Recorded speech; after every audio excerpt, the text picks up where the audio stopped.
Muslimi muslimat yang dirahmati Allah, sebelum kita belajar solat, mari kita belajar yang dikatakan apa? Solat sebelum solat, solat di dalam solat, solat sesudah solat. Iaitu Arab kata apa? Fardu sebelum fardu. Kamu kena tahu dulu fardu dalam fardu dan fardu sesudah fardu. Apa tuan-tuan dah tahu? Nak sembahyang fardu, fardu pun tak tahu. Habis belum apa lagi nak solat. Solat tu daimun. Nak solat fardu ni dulu ni. Apa aja yang dikatakan fardu sebelum fardu? Iaitu solat sebelum solat. Fardu dalam fardu, solat dalam solat. Fardu sesudah fardu, solat sesudah solat. Nak solat sangat kan?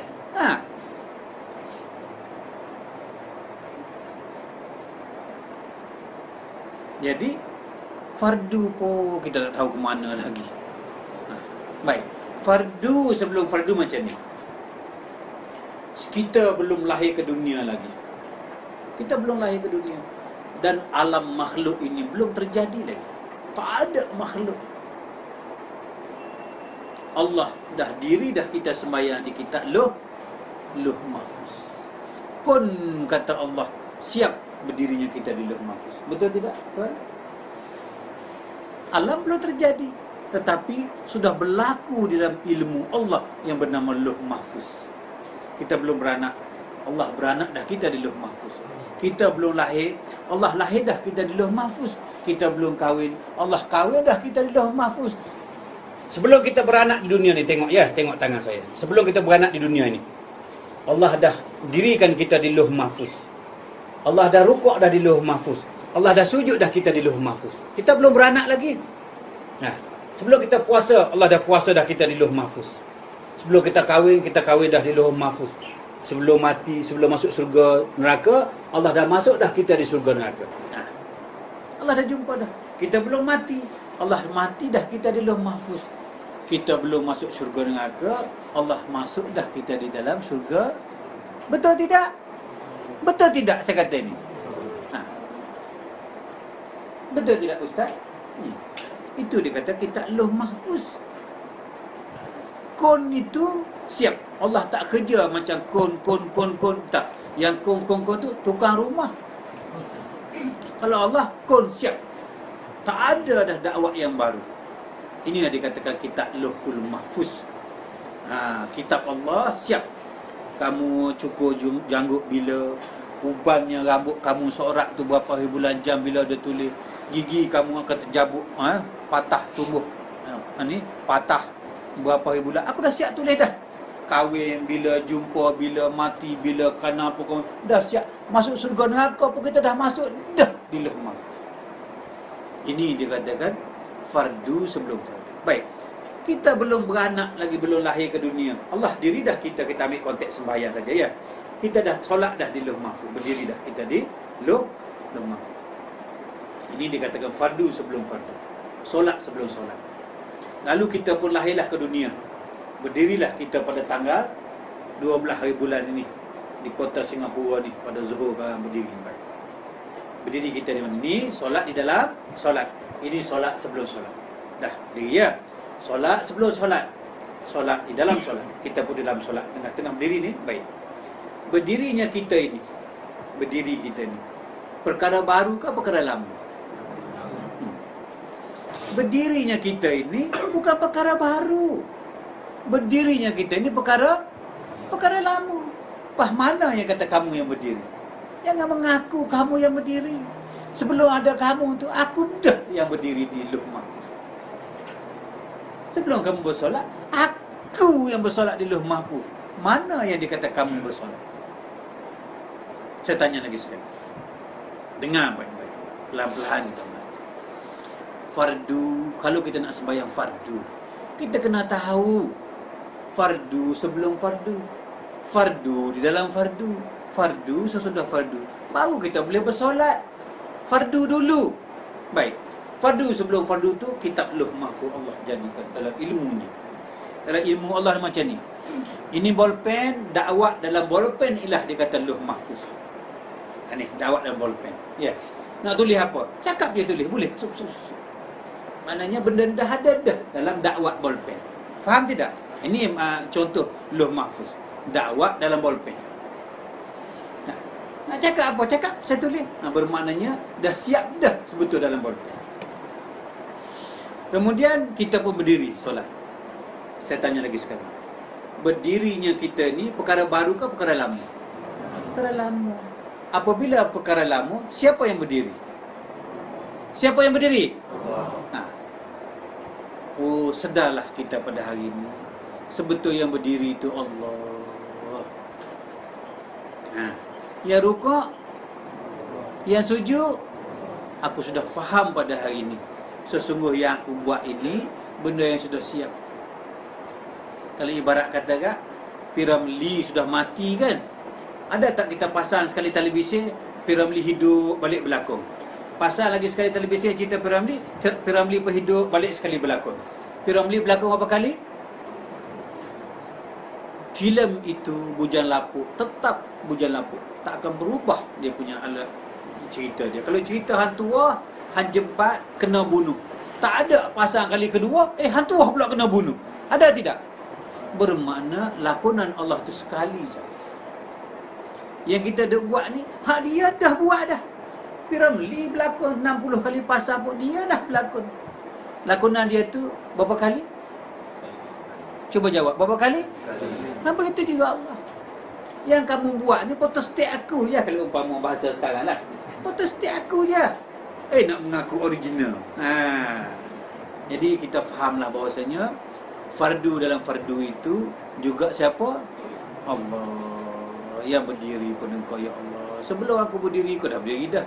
Sebelum aku rukuk, kau dah rukuk dah. Kita faham. Kita faham siapa yang berfardu. Halo. Waalaikumsalam tuan. Macam ni sahabat berehat dulu kat hotel. Dekat-dekat nak check out baru datang ya. Berehat. Oh, sudah sampai sini. Sekejap ya. Baik, kita sambung ya. Jadi kita sudah faham bahwasanya solat sebelum solat itu Allah, dan solat dalam solat pun Allah. Jadi janganlah mengaku alim, jangan mengaku patuh, jangan mengaku taat. Kita tidak taat, kita tidak patuh jikalau Allah tidak janjikan kepada Allah. Itu maknanya ikhlas daripada Allah kepada Allah. Tak adalah aku berdiri melainkan Allah. Kan nampak dia tu. Kita tak berdiri kan? Kalau tidak ada yang atas. Kita faham. Baik. Begitu juga fardu sesudah fardu. Dalam fardu kita sudah faham semuanya daripada awal sampai dalam fardu milik Allah, milik Allah, milik Allah. Jangan mengaku aku Allah pula. Tak boleh dah, aku tak ada nak mengaku aku Allah. Macam mana? Daripada awal engkau dalam solat pun engkau, mana ada aku? Jangan mengata aku Allah, tak boleh. Baik, kita bawa pada sesudah solat. Kita dah nyata dah solat sebelum solat pun Allah, solat dalam solat pun Allah, fardu dalam fardu pun Allah. Macam mana fardu sesudah fardu? Sesudah fardu pun Allah. Sesudah kita menunaikan solat, kita bangun, pergi ke bilik air, ambil air dalam gelas. Siapa yang pegang gelas itu? Siapa yang pakai gincu? Siapa yang pakai bedak? Siapa yang mandikan? Siapa yang gosokkan? Siapa yang semua? Siapa? Perkara baru ke perkara lama kita pergi minum air di dapur tadi? Yang kita pakai gincu bedak, perkara baru ke perkara lama? Siapa yang buat dulu? Siapa yang pakai bedak dulu? Mana kitanya? Jadi solat gantikan, nyatakan Allah. Nyatanya Allah tu wal awalu wal akhiru wal zahiru wal batinu itu Allah. Ada tak tengah-tengah aku? Tengah-tengah kita ada? Ada tak awal akhir Allah tengah-tengah tu kita ada?